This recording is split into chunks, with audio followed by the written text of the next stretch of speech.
So Bernie Sanders has been putting out incredible policy proposals. And he's the reason that things like Medicare for All, who he's still absolutely the only candidate to trust on, Kamala Harris has fully reversed herself and backflipped on that. Joe Biden is overt that he does want to keep major elements of our failed and catastrophic health system in place. And even Elizabeth Warren has not foregrounded that issue and has danced around it significantly enough that if this is your primary issue, which is that every single human being in this country gets full health care with no BS and no nonsense, Bernie Sanders is that candidate. In the last couple of days, he's put out groundbreaking proposals on criminal justice, labor, and now an amazing new Green Deal proposal. Now, I've criticized the rhetoric of plans before, and I want to make a really clear distinction here.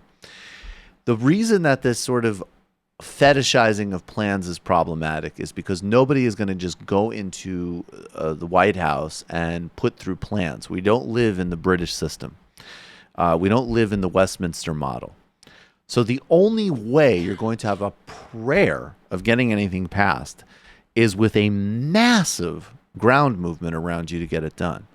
The first phase of Bernie's campaign and ongoingly is showing you that he actually has that movement, which he does. Completely incomparable compared to any other candidate in terms of ground level volunteers and always leading in small level donations. He will have the context to put forward these bold, radical, and of course, the most progressive proposals. This is, let's do a string of tweets. This was beautiful. We said this yesterday. If there's going to be class war in this country, it's about time the working class won that war. Let's get it. Hell yeah. That's the truth. Then he said this.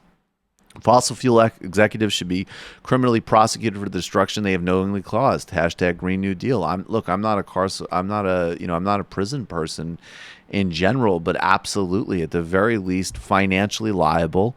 And certainly held criminally accountable for literally the suffocation and ending of life prospects for planet Earth.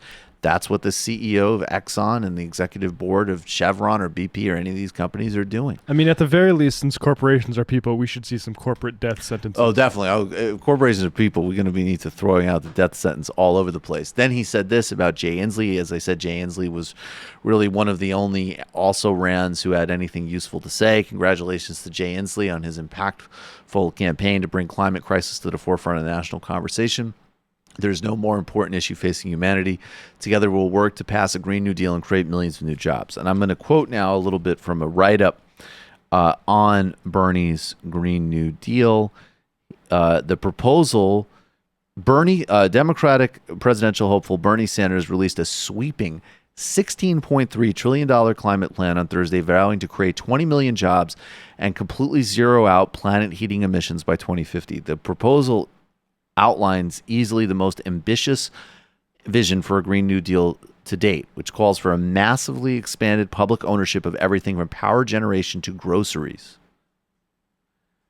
See, this is so fundamental because that Green New Deal, of course, also needs to be a jobs plan, so it has a broad buy-in.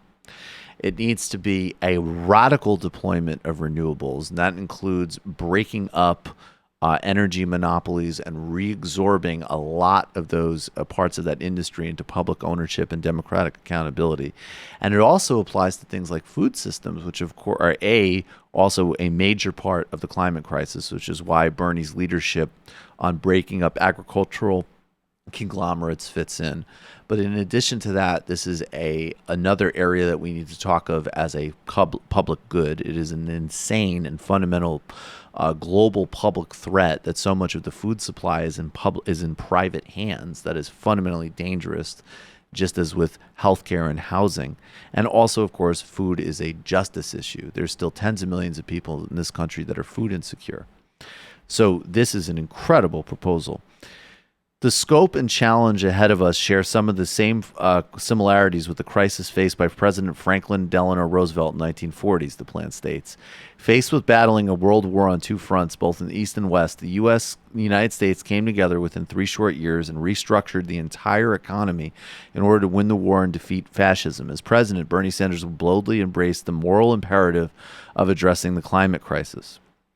The plan opens with Sanders, I'm continuing to quote, the plan opens with Sanders vowing to slash U.S. emissions 71% below 2017 levels by 2030 with a 100% renewable electricity and zero emissions vehicles. He declares war on the fossil fuel industry with proposed bans on fracking, drilling in public lands, and all imports and exports of oil and gas. And threatens companies with civil and criminal charges for polluting and obstructing climate action. He pledges $200 billion to help developing countries reduce their own climate pollution by 36% in the next decade. That is a brilliant model for a healthy partnership with China and India, as well as developing countries across the board. And this also has major implications for civil liberties, because when he talks about criminal and civil liability for preventing climate action, that would also have a be very transferable for all of these federal and state initiatives to criminalize protesters, like the water protectors in Dakota. And so I'll just say a bit more. It has a generous pledges for workers animate Sanders' proposal. The plan, which comes the same week the campaign released its plan to boost union, promises 5 years of unemployment insurance, wage guarantees, housing assistance, job training, pension support, and priority job placement for all workers displaced by the transition. And it offers, quote, early retirement support for those who choose or can no longer work. And it proposes high wages and union protections across nearly every sector. And how do you pay for it? Well, you scale back military spending drastically. Spent on protecting the global oil supply. It's 100% right. And 1.331 trillion from federal and state welfare due to the creation of millions of good-paying unionized jobs. And that is actually true. You will have less people utilizing emergency programs like food stamps if they have full job protection, union benefits, and high wages. Nothing wrong with acknowledging that. I usually, when the proposals are small bore, I have a big problem with that framing. But when you're talking about a radical restructuring of the economy, which would improve the baseline for everyone, I have no problem acknowledging the obvious that, of course, most people prefer serious union jobs as well as retraining and early retirement assistance and pensions to stopgap programs. And then there's a variety of other proposals. I mean, look, this guy, there's also a Righting the New Deal's Wrong sections, which focuses on the civil rights dimension. That's so important. The plan calls for a $40 billion climate justice and resilience fund as well. And it promises to adhere to the principles of environmental justice first set forth by the first National People of Color Environmental Leadership Summit in 1991 and the United Nations Declaration on the Rights of Indigenous Peoples. Look, hell yeah. I'm sorry, guys. If you have any type of remotely serious left politics or even just any type of keen understanding of the future and concern for the broad base of humanity, this is the candidate. And this is also the only candidate who has a prayer of enacting any of this stuff, because he understands that just as it would be profoundly foolish to dismiss the power of the federal bureaucracy and actually acquiring the instruments of state power, it's also delusional to think that you can do it without a mass-based movement in concert and coherence with you. The Sanders campaign is not just the best campaign, it's a completely different thing, and I hope people will get serious about it. Absolutely. I also like that, as far as I know, his plan sidesteps any nod to the kind of green militarism that we've heard from Elizabeth cutting Warren. the military. He's talking about cutting military spending. Yeah. Which it's the number one of. I might be wrong. Draws the connection very clearly between, how are you going to pay for it, and what are we spending way too much money on right now? And when Elizabeth Warren talks about green militarism, she could never support the UN Declaration on the Rights of Indigenous People. Because if you cannot see a direct line between, as an example, why did Bolsonaro visit CIA headquarters when he first came to the United States? Matt, this is important. What is this? Yeah, and we're actually just now getting an ad block on it. But basically, the U.S. government is basically the number one polluter in the entire planet, producing more than Sweden and Denmark. Right. So you're not going to green that up. No, I mean, and even inside their own bill, there's an emergency waiver on some of the targets if it's deemed to be like a national security necessity. And I'm sure that there will be no funny business with that inside the Pentagon. I mean, look, once again, it's just a question of where we're at. I mean, I remember 10 years ago, 15 years ago, when people like Thomas Friedman were saying that, the U.S. military would lead the way on climate and it would be a muscular Green New Deal. And I understood some of the political mechanics behind those arguments. Fortunately, we're in a much better place due to Occupy, due to the Sanders campaign, due to movements all across the country. We don't have to play that game. We can start to work to fundamentally restructure. And that's what the Sanders campaign represents. And that is also why, in fact, he does have the broadest base of support amongst working people of every type of background. Yeah.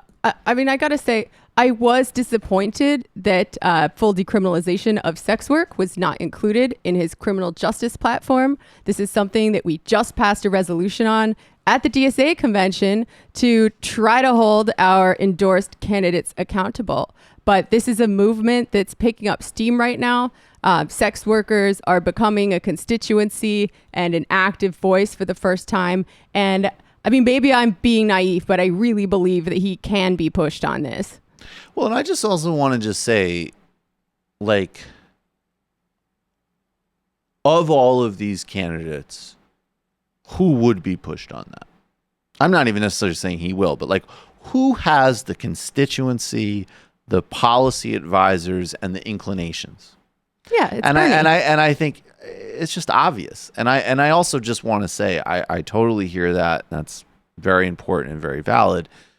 And also, like, a plan that would, if enacted, immediately cut the prison population by 50%, that really needs to be foregrounded. I mean, that is a radical decrease of human suffering, along with ending cash bail. I mean, banning the death penalty. That plan cannot be de-emphasized how radical that is. And also, as soon as the dynamic shifts, and in fact, I think you'll see it in the coming months, the dynamic will already shift. He's going to get hit on that plan from the right by Harris and Biden and others. And certainly in a general election, Trump is going to fearmonger the hell out of all of this.